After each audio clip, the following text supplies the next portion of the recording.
यो चाहिँ एकदमै रमाइलो लाग्छ।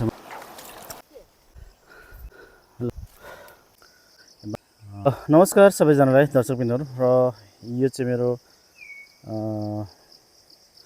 मेरो जन्मस्थान हो हैन। यो बाटो पहिला थिएन, हामी सानो एउटा गोरेटोमा हिँड्थ्यौँ र अहिले चाहिँ बाटो बनेको रहेछ भर्खरै 6 महिना पहिले। यो चाहिँ हिउँदोमा खनेको बाटो रहेछ हैन। अनि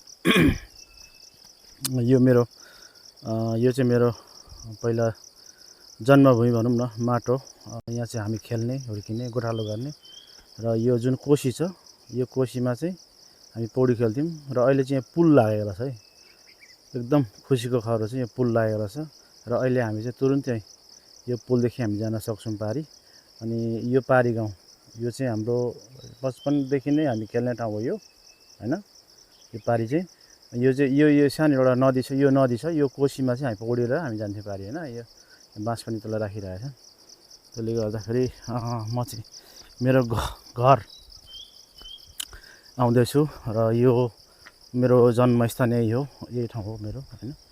खेलेर हुर्केर हिँडेको म करिब म 30-31 वर्षपछि चाहिँ यो ठाउँमा आउँदैछु र त्यसको अन्तरालमा 30-31 वर्षको अन्तरालमा चाहिँ बाटो बनेको रहेछ। एकदमै खुसीको कुरा चाहिँ लाग्यो मलाई। तर किनभने यो नयाँ बाटो बर्खाको टाइममा अलिकति पानी आएपछि अनि बगाउने सम्भावना धेरै हुन्छ। त्यही पनि सखार्दै चलाउँदा चाहिँ हुन्छ, गाडीहरू आउनु चाहिँ आउँदो रहेछ।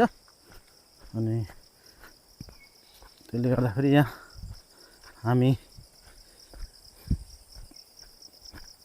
सानोबाटै खेलेर हुर्केको। पिप्ला टिप्ने ठाउँ हाम्रै यो जङ्गलै हो, गोठालो गर्ने, घाँस काट्ने है। अनि यो पारी डाँडा छ, यो चाहिँ भोजपुर जिल्ला पर्छ। यो कोसीले काटेकोदेखि यता चाहिँ हाम्रो उदयपुर हो र यो चाहिँ पारी जति पनि छ नि, यो चाहिँ भोजपुर जिल्ला पर्छ है यो डाँडा चाहिँ।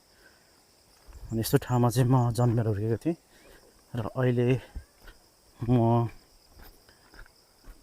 आएको छु यो हेर्नलाई 30-31 वर्षपछि। अनि यो खेत हैन, यहाँ हामी धान रोप्ने, धान फलाउँथ्यौँ। अनि यो डेरा छ, यो चाहिँ हाम्रो गाउँले हुनुहुन्छ उहाँको हो। अनि 2-3-4टा टरा बनाउनु भएको रहेछ। यो चाहिँ पहिला पनि थियो, यता चाहिँ पछि थपेको रहेछ। यो सबै हाम्रो ठाउँ हो। अनि यो बाँसघारी छ, यो चाहिँ मेरो घर है। यो थियो पहिला, अहिले चाहिँ छैन, त्यही भएर म हेर्न लागेको छु ल। यो चाहिँ मेरो बारी हो। यो मासतिर अहिले बाँस लगाएको छ यो दाजुले र यो चाहिँ सबै मेरो बारीहरू थियो पहिला। अनि यहाँ यताबाट बाटो घुमेको रहेछ। यो चाहिँ मेरो मामाको छोराको ग्वाली हो।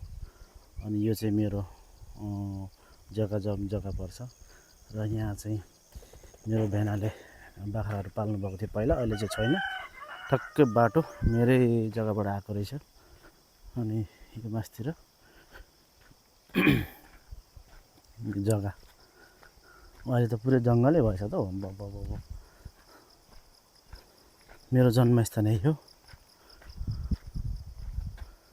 यो कटरको बोट, यो चाहिँ मेरो घर यहाँ थियो। यो खम्बा छ, यो ठ्याक्कै मेरो घर हो। यो अहिले खम्बा 2टा खम्बा मात्रै रहेछ, बाँकी सबै बाँसहरू हालेर चाहिँ अहिले यहाँ माथि यो पाखा भनेर पनि यो चाहिँ एकदमै राम्रो क्या। यहाँ चाहिँ कागुनी फल्ने अनि मकैहरू फल्थ्यो यहाँ धेरै, हर्दीहरू। अनि अहिले बाँस माइला दाइले चाहिँ बाँस लगाएको रहेछ यहाँ, र आफ्नै दाजुले बाँस पनि ठिकै रहेछ।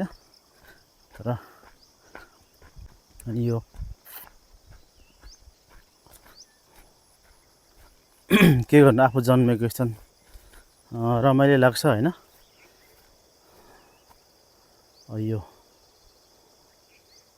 यो घर भयो, यो मेरो जग्गा, यो मेरो जग्गा टन्नै यहाँ बाँस हालेको छ होइन।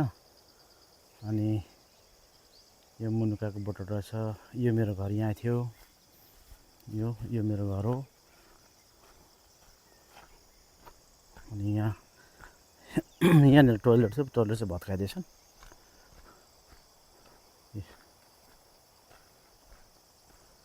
खुसीको खबर चाहिँ के भन्दा बाटो आइदियो, खुसी लाग्यो है। सबै बाँसघारी चाहिँ मेरो जग्गामा पर्छ है। यो चाहिँ ल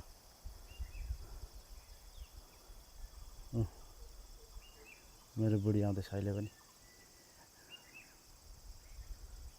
दुईटा मात्रै खम्बा रहेछ यहाँ चाहिँ, कटर टन्नै फलेको रहेछ है।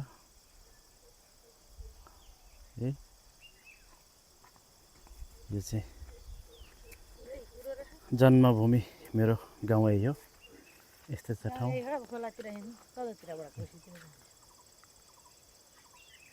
यो चाहिँ मेरो घर यहाँनिर थियो। अनि यो चाहिँ पाखा माथि डाँडा। अनि यो चाहिँ दाजुले बाँस रोपेको रहेछ यहाँ। अनि मेरो बाँस हेरेर आइज है भनेर भनेको थियो, त्यसले गर्दा मैले भिडियो बनाउँदैछु। ल नमस्कार साथीहरू, र म चाहिँ यहाँ कोसीको डिलमा आएको छु। यो चाहिँ हाम्रो पौडी खेल्ने हाम्रो ठाउँ थियो पहिला होइन, यहाँ माछा मार्ने। र मेरो चाहिँ जन्मस्थान यहीँ भएको हुनाले यहाँ चाहिँ यो मेरो जग्गा हो यहाँ। र यहाँ चाहिँ मैले बाँस लगाएको थिएँ पहिला, तपाईँलाई देखाउँछु ल। यो चाहिँ हाम्रो कोसी। यसमा हामी पौडी खेल्ने, हिँड्ने, गाईगोठालो गर्ने ठाउँ यही थियो। र यो चाहिँ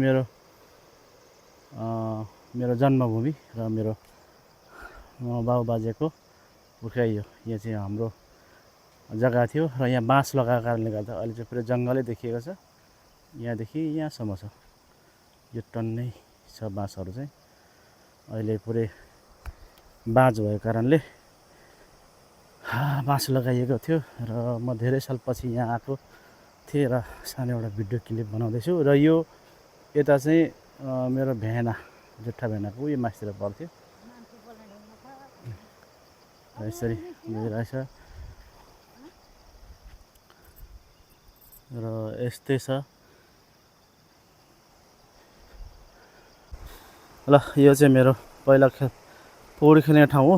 अहिले चाहिँ म गङ्गाजल कोसीमा जाँदैछु। पानी धमिलो आएको रहेछ। कता जाउँ? यहाँ जाउँ। यस्तो बाटो यता भासिँदैन। यो चाहिँ पानी कोसी हाम्रो पौडी खेल्ने ठाउँ यही हो पहिलाको।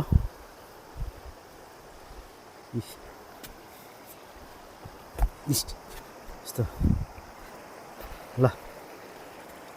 ओ माई गॉड, यो चाहिँ मेरो पहिलाको पौडी खेल्ने ठाउँ यही थियो। यस्तो हामी पौडी खेल्ने क्या, माछा मार्ने, पौडी खेल्ने है। यो चाहिँ एकदमै रमाइलो लाग्छ मलाई। पानी धमिलो रहेछ। त्यहाँ कोसीमा आएको छु, गङ्गाजल।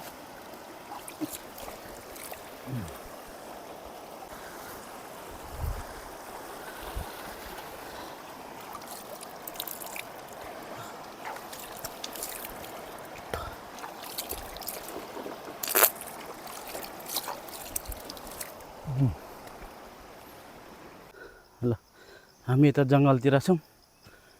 यो मेरो आफ्नै ठाउँ, आफ्नै बारीमा बाँस छ। आज चाहिँ म मेरो बुढीसँग आएको छु। मेरो गाउँ, मेरो जन्म ठाउँ, मेरो जन्मबारी यही हो। अहिले सबै बाँसै बाँस भएको छ। यो जमुनाको भोटो। यता जाउँ न, यता धेरै यता जाउँ न।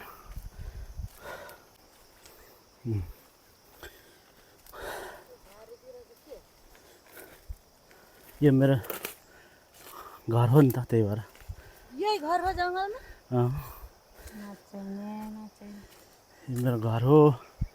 बाँसबारी भयो। गर्मीले लास्टै भयो।